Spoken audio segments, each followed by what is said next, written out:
Obrigado. Bom, pessoal, então a gente vai começar a segunda parte da sessão, as apresentações. Como eu sou professor Manuel Barcelos da Universidade Brasileira, eu não vou falar muito, mas eu falo bastante. Eu tenho até que levantar a plaquinha para mim mesmo. Tá bom, perguntar. Obrigado. Primeiramente, bom dia a todos. Eu sou Eduardo Rosa Marques, eu sou mestre em Direito Tributário, especialista em Direito das Sociedades Anônimas. Eu trabalho com contratos complexos, especialmente os voltados para o desenvolvimento tecnológico aeroespacial e de sistemas espaciais na Força Aérea Brasileira. Eu vim trazer aqui para vocês um pouco do panorama dos desafios jurídico-administrativos que nós estamos enfrentando no setor espacial aqui no Brasil. E para a gente poder entender um pouco sobre isso, a gente vai precisar enfrentar um pouco o nosso contexto geopolítico global. A gente tem uma globalização que está em refluxo. Em que pese a globalização não seja uma linha reta e ela seja um movimento cíclico, nós estamos passando por um começo do movimento de refluxo da globalização. E nisso nós temos uma fragmentação muito grande das cadeias de valor, o que dificulta muito o sistema aeroespacial e também a economia de toda a parte de ponta de produção tecnológica da humanidade.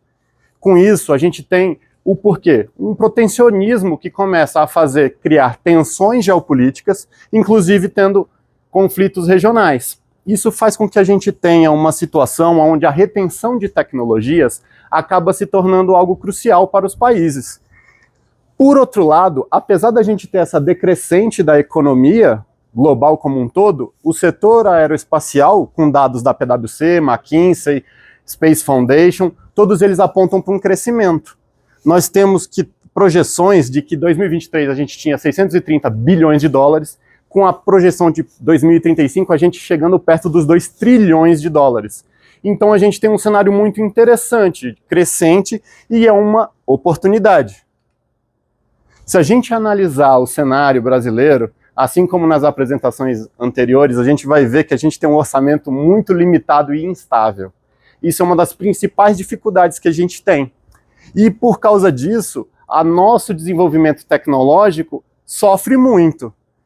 Ainda mais aliado com a burocracia e a insegurança jurídica que nós temos, porque a nossa legislação não abarca o detalhe e nem é capaz de chegar nesse nível de detalhe, a gente tem uma insegurança jurídica muito grande. Contudo, nós temos um potencial a ser explorado muito forte. A nossa base de Alcântara ela tem uma posição geográfica estratégica e ela pode fazer lançamentos geoestacionários em órbita da Terra, que é até relativamente barato. Com isso, nós temos um asset importantíssimo que poucos países do mundo podem ter. Isso a gente tem também uma participação aeroespacial na América Latina como um todo, principalmente na área de aviação de defesa, onde a gente está ainda crescente e nós somos um expoente na América Latina e uma liderança, seja pelo nosso tamanho ou pelo avanço tecnológico. A nossa base industrial de defesa, na qual a Embraer está inserida, ela também é bem robusta. E nós fazemos parte do terceiro maior produtor de aviões de jatos regionais do planeta. Com isso, e a nova lei de atividades espaciais, a qual eu tenho o privilégio de poder dizer que eu participei da criação, a gente tem uma abertura para o setor privado seguir para dentro da exploração espacial no Brasil. E isso é o ponto-chave, porque nós temos ainda um investimento muito tímido, de 0,002% do nosso PIB. Então a gente tem uma oportunidade crescente e um momento propício para participar da expansão da humanidade. Para isso, a gente precisa entender que o marco legal brasileiro que a gente vai usar para exploração espacial, a gente vai ter principalmente 2 backbones. A gente vai ter a 14946, que é a Lei de Atividades Espaciais, que ela vai pegar e trazer uma institucionalização do setor espacial. Ela vai dar previsibilidade e regular, ela vai distribuir competências e vai fazer uma integração política com a base industrial de defesa. Isso aliado às novidades da 14133, que com os novos formatos de contratação, como diálogo competitivo, flexibilização de alguns termos para a gente poder ter contratos de performance, cria um ambiente que pode ser muito bem explorado para a gente poder aproveitar o direito espacial e a gente aproveitar ainda a exploração do espaço no Brasil.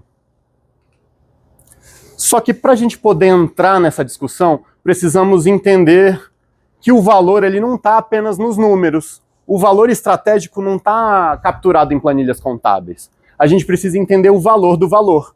E é por isso que a gente traz aqui essa sucata de uma Kombi, que para muitos pode ser que não valha nada. É uma sucata, às vezes vale o peso do aço, o peso do ferro. Mas isso aqui é potencial estratégico. Se eu tiver os insumos e a mão de obra especializada, eu posso transformar ela numa Kombi restaurada. E essa Kombi restaurada, ela tem o seu valor pelos componentes dela? É claro que não. O valor dela é subjetivo, é intrínseco. Porque o valor dessa Kombi, para quem gosta de carros antigos, como eu, minha esposa, ele é um.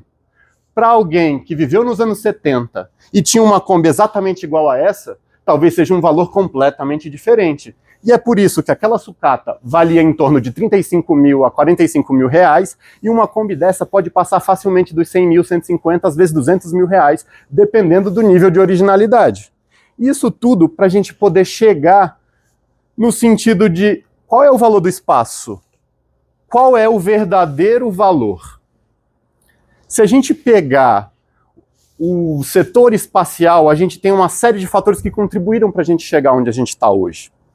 E aí, por isso, eu pergunto, qual é o valor da gente participar de uma cadeia de produção global? Será que em 1947, quando a gente teve os investimentos da CSN para investir na nossa indústria siderúrgica e o Brasil deixar de ser um exportador de minério de ferro e passar a ser exportador de aço, poderia pensar que lá em 2025 a gente teria uma indústria que lá nos anos 2000, na primeira década, chegaria no topo do just in time e no tailor-made de dobra e corte de aço, para a gente chegar no ponto de conseguir fazer dobra de asas de aviões de caça e de estruturas de aviões cargueiros de última geração a jato? Será que eles seriam capazes de conceber que aquele investimento lá atrás levaria a gente a ser talvez a terceira maior indústria de aviação de jatos regionais, com a Embraer? É muito difícil da gente precisar isso. Da mesma forma, hoje, a gente não tem como ver as consequências do que vai acontecer daqui 50, 100 anos. E é por isso que a gente precisa entender qual é o valor de garantir a soberania tecnológica. Às vezes, a gente identificar com um satélite uma mancha de óleo no mar e reagir rápido pode ter um valor ambiental que não é mensurável. A gente ter também a capacidade de olhar e às vezes encontrar um garimpo ilegal e poder agir em tempo e modo e poder salvar o maior número de vidas possível, também não tem preço.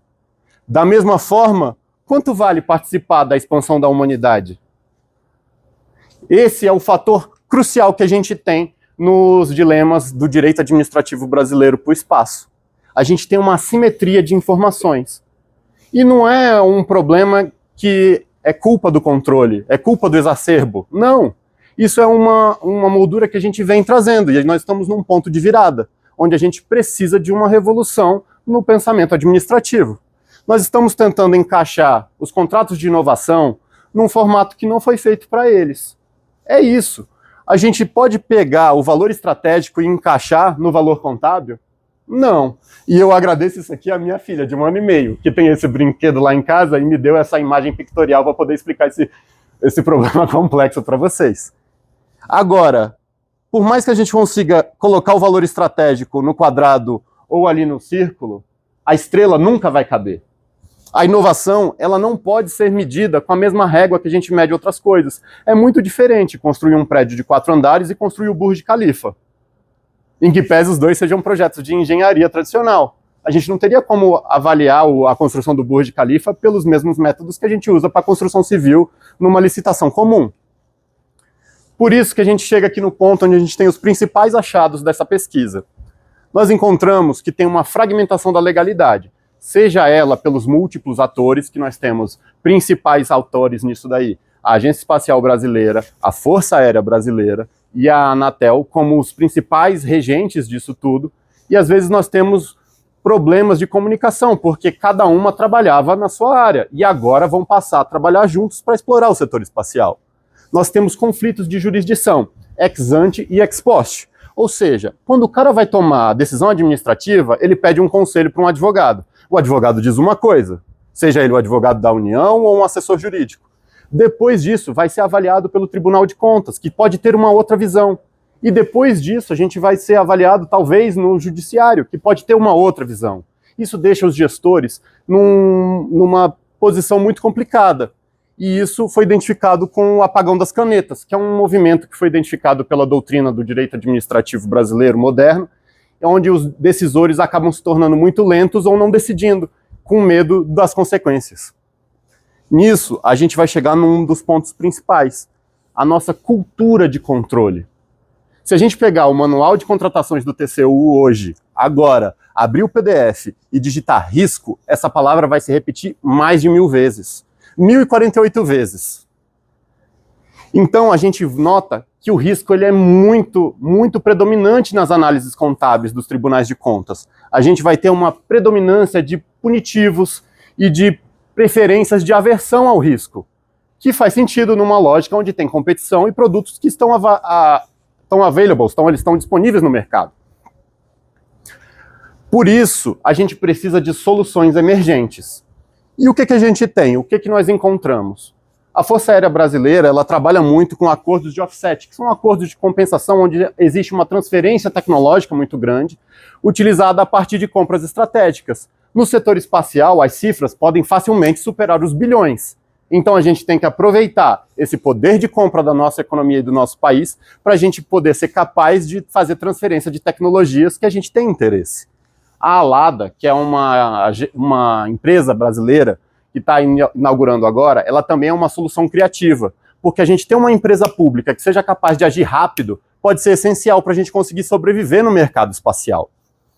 Da mesma forma, a 14133, trazendo contratos adaptativos, faz com que a gente tenha outros mecanismos de criar formas de contratação que não vão ser as mesmas formas de contratação lá da Revolução Francesa, ou até do começo da República. A gente vai usar formatos onde tem performance e critérios de medição e pagamento que não seriam concebíveis no passado.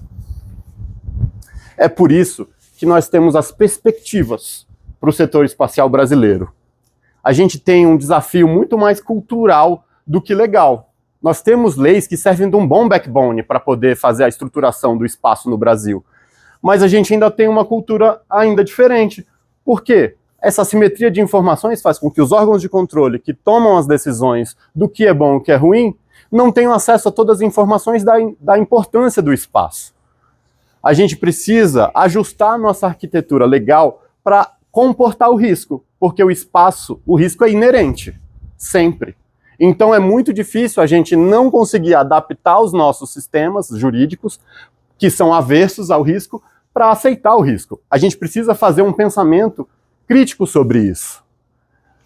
Para a gente poder aplicar essas construções adaptativas dos contratos, a gente vai precisar de ferramentas como os offset agreements, os cross waivers, indicadores de desempenhos e muitas outras formas de contratação que são inovatórias. A gente tem esse direito administrativo do medo que a gente precisa combater, ele é um sintoma. Ele é um sintoma do nosso formalismo e das nossas próprias construções sociais. A gente precisa criar mecanismos de controle para ser capaz de proteger os bons gestores e fomentar iniciativas que vão fazer a nossa sociedade progredir como um todo. E é por isso que eu deixo aqui para os senhores que nós precisamos de uma nova mentalidade. A gente precisa de uma nova mentalidade administrativa, porque não basta criar leis. Precisamos de uma mentalidade administrativa capaz de transformar o controle em aliado, em parceiro da inovação, e não em barreira. É por isso que eu chamo aqui os senhores, e eu agradeço muito a essa plateia, porque eu não tenho a oportunidade de pregar para convertidos muitas vezes no meu ambiente de trabalho. A gente precisa ver que o espaço é importante. A gente precisa ser capaz de transmitir, não só para os engenheiros que estão sendo escassos, mas também para os advogados, para os políticos, para as pessoas da nossa sociedade. Por isso que é tão importante iniciativas como as que foram apresentadas ali da EB Escola, do Projeto Globe, porque isso integra a nossa sociedade e faz com que o conhecimento chegue nesses órgãos que tomam a decisão.